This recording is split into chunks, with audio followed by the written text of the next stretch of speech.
Now here's another point that in my mind brings this date into sharper focus, and that is the prediction by Jesus himself of when his appearance on earth at the end of time would occur. Assuredly, I say to you, this generation will by no means pass away till all these things take place. Now, if we assume that Mark placed Jesus' death roughly around the year 33 CE, we could say Jesus meant to appear before his disciples died, but if we want to be generous, we can add 40 years to Jesus' death to reach the end of what would have been the maximum limit for Jesus' this generation. 33 plus 40 gives us, wait for it, 73 CE. The very end of the Roman siege of Jerusalem, and a great time for Jesus to swoop down and snatch the faithful Christians up into heaven. Christians who had not rejected God's Son as the betrayers, the Judas Iscariots, the Jews and the Sicarii had done.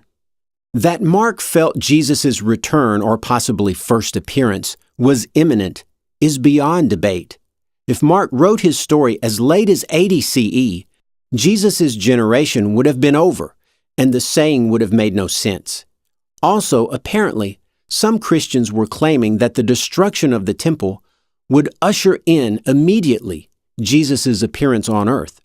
But after 2 years of no appearance by Jesus, from 70 to 72 CE, Mark knew that the end would be a bit later arriving, and hence his statement in verse 7 that the end is still a ways off. All of the tribulations prior to the cosmic ones had taken place already in Palestine before and during the siege, as we know from Josephus. The only thing left in Mark's mind to occur would be the cosmic portents and Jesus' appearance in the clouds with his angels.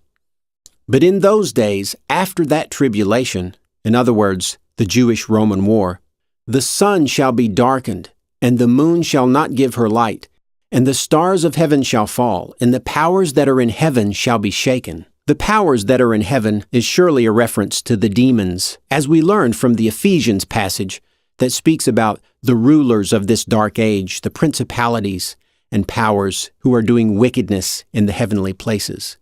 And then shall they see the Son of Man coming in the clouds with great power and glory. Lastly, since Luke relies on Matthew and Mark, and Matthew relies on Mark, we must leave time for each gospel to propagate into the hands of their future editors. 10 years per edition is a good estimate for this to occur. A date of 72 CE for Mark more than allows for this, which would place Matthew at 82 and Luke at 92.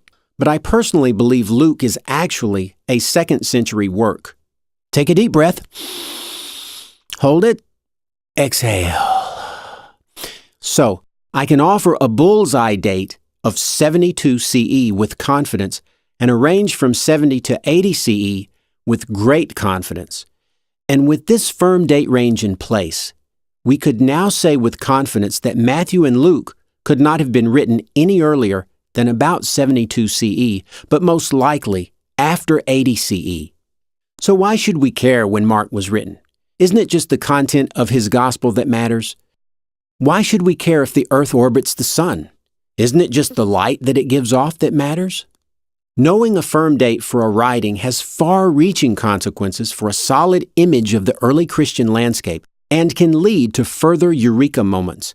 If Mark was written in 72 CE, for example, then we can be certain that Matthew and Luke were not written before 72 CE, since Mark's text is contained within both Matthew and Luke. If Paul wrote his letters in the mid-50s, we can be sure that he never saw a Gospel of Mark, a Gospel of Matthew, a Gospel of Luke, a Gospel of John, any Gospel at all. You see how it works. Now, by way of comparison, as I promised earlier, let's go back and see what arguments the good Dr. Butner has to offer concerning the date ranges he gives for Mark. Dr. Butner offers us no evidence and no arguments. He does offer us a majority of conservative Christian opinions that basically converge on a date of 62 CE. Why on earth do you think 99% of them offer a date prior to 70 CE? Because if Mark had definitely been written after 70 CE, it would have taken all the prophecy out of Jesus' prophecies. And so you can tell that every last scholar listed, with the exception of one, doesn't even list a post-70 CE date as even a possibility. That's a shame, because you've now seen that, ironically, a pre-70 authorship is actually what's impossible. Hopefully, you can see how intellectually bankrupt Dr. Buttner's approach is. Instead of engaging the strongest arguments and evidence, he prefers to appeal to a majority of theologians who he already agrees with. A quick look at a few people in the list will tell you this. W.C. Allen, basically an unknown scholar who managed to write one book commenting on the Gospel of Matthew, but an important scholar to Dr. Buttner because he dates Mark to 50 CE, maintaining Jesus' prophecy and, importantly, lowering the overall average date for the authorship of Mark.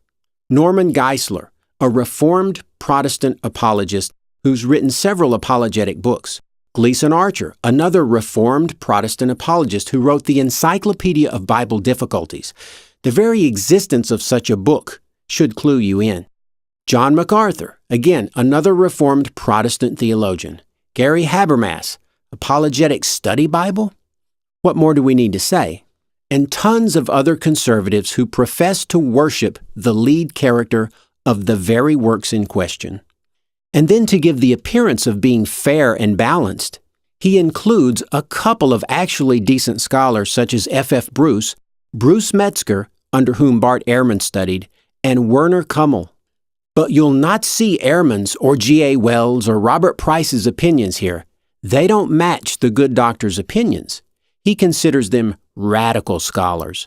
And with over 50 conservative apologists' opinions in place, 3 or 4 70s or 72s won't affect his final averaging one iota.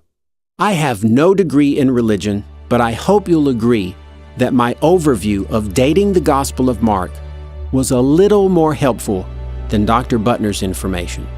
Now, go figure out when the other 26 books were written. It's fun, it's exciting. Impress your friends and humiliate your enemies. Collect all 27 books. Seriously, I hope this has been interesting, and be sure to check out the links in the description if you're interested in doing your own research. Ciao, baby.